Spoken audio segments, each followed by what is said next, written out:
Princess Anne is widely recognized for her tireless efforts and strong commitment to the royal household. She's almost always seen accompanied by her husband.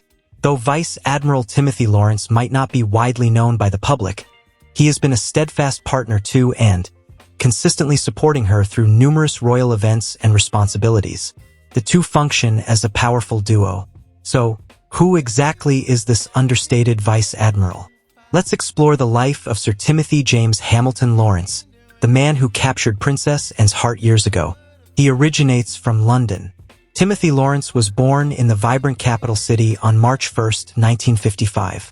He was raised as the youngest son of Commander Guy Stewart Laurence, a Navy officer, and his wife Barbara Allison Laurence.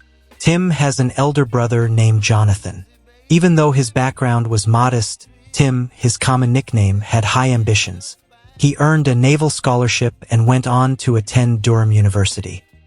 There, he pursued his interest in geography and successfully obtained a Bachelor of Science degree in the subject, laying the groundwork for his future in the Royal Navy. He started off his Navy journey as a midshipman in 1973 and worked his way up to lieutenant by 1977. During his naval service, he was appointed as a navigating officer aboard the royal yacht HMY Britannia, where many believe he may have first crossed paths with Princess Anne, although various accounts differ. Tim later commanded several naval vessels, including HMS Cumberland and HMS Montrose. He attained the rank of captain in 1995. In the 1990s, he also contributed to the UK Ministry of Defence, serving as a military assistant to the Secretary of State for Defence and taking part in the Strategic Defence Review. His naval career saw further progression, with promotions to Rear Admiral in 2004 and Vice Admiral in 2007. Eventually, he retired from the Navy in August 2011. Throughout his service, Tim earned admiration and respect from colleagues for his loyalty and commitment. Nowadays, he dedicates himself to supporting his wife Princess and in her royal responsibilities and spends time on hobbies like golfing and reading. The scandal of the stolen love letters. Among the notable highlights of Tim's career was his role as an equerry, a royal assistant, to Queen Elizabeth back in 1986. It's believed that during this period, his relationship with Princess Anne began to grow closer.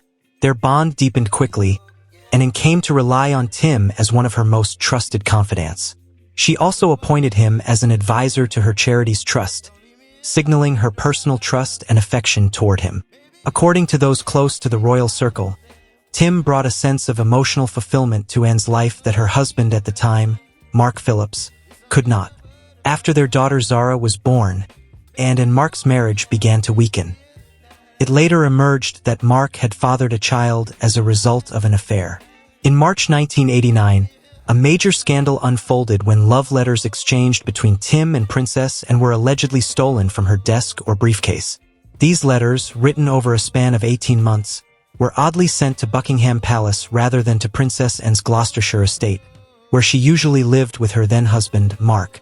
Although the letters weren't explicit, they contained affectionate expressions that might have caused Princess Anne great embarrassment if her husband had discovered them. The revelation of the stolen letters nearly caused a media storm.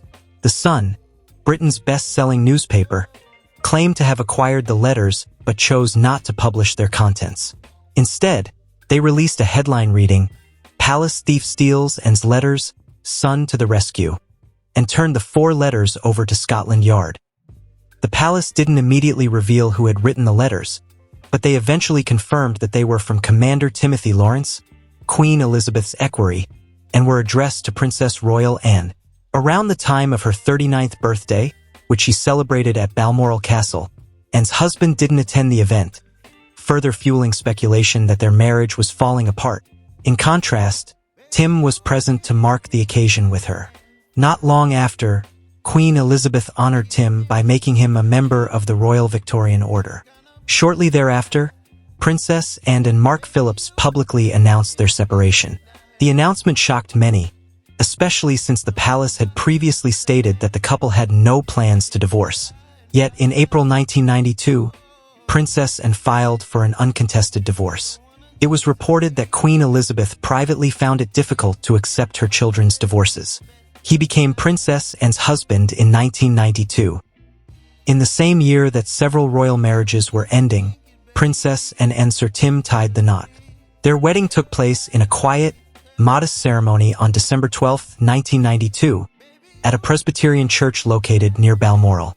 Interestingly, their marriage occurred just days after the shocking public declaration of Prince Charles and Princess Diana's separation. It was a moment of both happiness and tension for the royal family. Unlike the grandeur typical of royal weddings, and Tim's ceremony was low-key, with only a small number of guests attending. Adding to its uniqueness, the couple chose a Presbyterian service instead of the Church of England. This was significant because the Church of England did not permit remarriage following a divorce, which Princess had recently gone through. Despite the minimal guest list, several key members of the royal family were there to support them. Queen Elizabeth, Prince Philip, the Queen Mother, Princess Margaret, and Prince Edward all attended. Anne's children from her previous marriage, Peter and Zara, were also present to witness and support their mother on her wedding day. For Tim, it was his first time getting married, and he looked forward to beginning a new phase of his life with Princess and by his side. Even with the controversy and public scrutiny surrounding them, and Tim's relationship endured.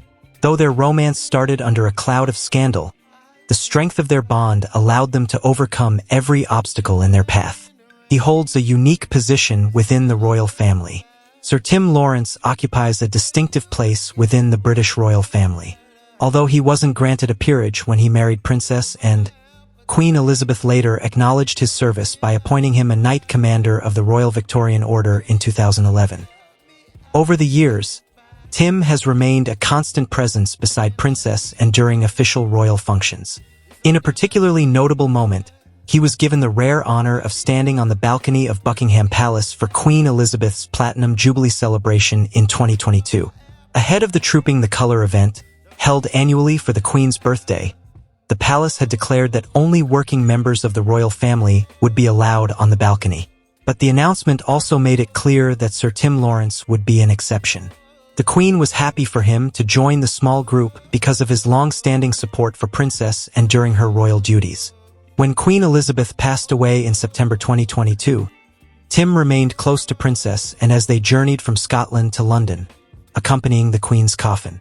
Since then, he has continued to be a steady and supportive figure at Princess and side as the royal family resumed their public engagements. Following the grand coronation of King Charles and Queen Camilla, Sir Timothy Laurence stood proudly beside his wife, Princess Anne, and the rest of the working royals on the Buckingham Palace balcony. Though not born into the royal fold, Sir Tim's unwavering loyalty and behind-the-scenes contributions have secured him a dignified and enduring place within the House of Windsor. What do you think of Sir Tim's quiet strength? Don't forget to subscribe to Regal Buzz and share your thoughts in the comments below.